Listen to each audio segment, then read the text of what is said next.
তৃণমূল পর্যায়ে নারীর অর্থবহ রাজনৈতিক অংশগ্রহণ এবং নেতৃত্ব বিকাশের লক্ষ্যে মঙ্গলবার ঢাকায় শেষ হয়েছে 2 দিনের এক প্রশিক্ষণ কর্মশালা। জাতিসংঘের নির্বাচনী সহায়তা প্রকল্প ব্যালট এবং ড্রিপের সহায়তায় ওয়েব ফাউন্ডেশন, অ্যাকশন এইড বাংলাদেশের উদ্যোগে শি লিডস নারীর রাজনৈতিক এজেন্সি ও নেতৃত্ব উন্নয়ন প্রশিক্ষণ কর্মসূচি আয়োজিত হয়।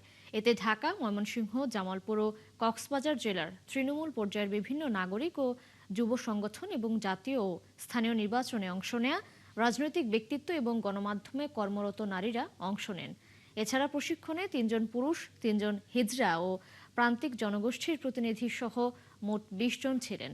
প্রশিক্ষণার্থী নারীর প্রকৃত রাজনৈতিক ক্ষমতায়ন, অধিকারের বিকাশ ও জেন্ডার প্রতিনিধিত্বের বিশ্লেষণে নানা তাত্ত্বিক আলোচনা ও দলগত কাজে অংশ নেন।